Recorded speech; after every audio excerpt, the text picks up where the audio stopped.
Latest ആയിട്ടുണ്ട് ഈ CJPയുടെ സമരത്തെക്കുറിച്ചുള്ള കാര്യങ്ങളൊക്കെ ഉണ്ടെങ്കിൽ ജാൻവിയുടെ അടുത്ത് ചോദിക്കുന്നുണ്ടായിരുന്നു. ആ സമയത്തുണ്ടെങ്കിൽ ഒരു പരാമർശം നടത്തിയിട്ടുണ്ട്. അതാണിപ്പോൾ ഭയങ്കര വൈറലായിട്ട് പോയിക്കൊണ്ടേയിരിക്കുന്നത്. ഇപ്പോൾ CJP ഇതേ കണക്ക് സമരം ചെയ്യുന്നതിനെക്കുറിച്ചും അതോടെ തന്നെ സർക്കാരിൻ്റെ പോരായ്മകളെക്കുറിച്ചൊക്കെ പറയുന്നതിനൊന്നും ഒരു കുഴപ്പമില്ല. അത് കറക്റ്റായിട്ട് തന്നെയാണ് പറയേണ്ടത്. പക്ഷേ അതിന് പകരമുണ്ട് ഇത് കണക്ക് നരേന്ദ്രമോദിക്കെതിരെ ഭയങ്കരമുള്ള അധിക്ഷേപവും കാര്യങ്ങളൊക്കെ പറഞ്ഞു തുടങ്ങിയിട്ടുണ്ടായിരുന്നു. ഇത് കണക്ക് നരേന്ദ്രമോദിയുടെ അച്ഛനുണ്ടെങ്കിൽ 1947 മരിച്ചതെന്ന് പറയുന്നത് 50-ലാണ് നരേന്ദ്രമോദി ജനിച്ചത്. പിന്നെ അങ്ങനെ പിന്നെ ഇത് കണക്ക് ആൾക്കാരുടെ അടുത്തുണ്ടെങ്കിൽ വീഡിയോ ഒക്കെ ചെയ്യുമ്പോഴത്തേക്കുണ്ടെങ്കിൽ പാൻപരാഗ് വേറെ എന്തെങ്കിലുമൊക്കെ വെച്ചിട്ട് സംസാരിക്കുന്ന പോലെ ഉണ്ടെന്നുള്ള രീതിയിലുള്ള ഒരുപാട് കാര്യങ്ങളുണ്ട്. ഈ പറഞ്ഞ് ഭയങ്കര കളിയാക്കി ആരെ ഫ്രണ്ട്സ് എന്നൊക്കെ വിളിക്കുന്നത് എന്ത് യോഗ്യതയുള്ളതെന്നുള്ള രീതിയിലൊക്കെ ഒരുപാട് മോശമുള്ള രീതിയിലായിരുന്നു പറഞ്ഞിട്ടുണ്ടായിരുന്നത്. ഇപ്പോൾ ഒരുപാട് പേര് നമുക്കറിയാം ഇതാണെങ്കിൽ ക്യാമറ കാണുമ്പോഴത്തേക്കുണ്ടെങ്കിൽ എന്തെങ്കിലും വിളിച്ച് പറയുന്നതായിരിക്കും.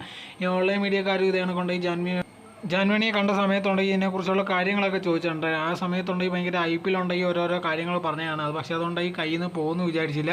എന്തായിരുന്നാലും ഇപ്പോൾ നോക്കിക്കഴിഞ്ഞാൽ ജാൻമണിക്കെതിരെ ഉണ്ടെങ്കിൽ BJPയുടെ ആൾക്കാരുണ്ടെങ്കിൽ പരാതി കൊടുത്തിരിക്കുന്നു എന്നുള്ളൊരു വിവരമാണ് വന്നിരിക്കുന്നത്.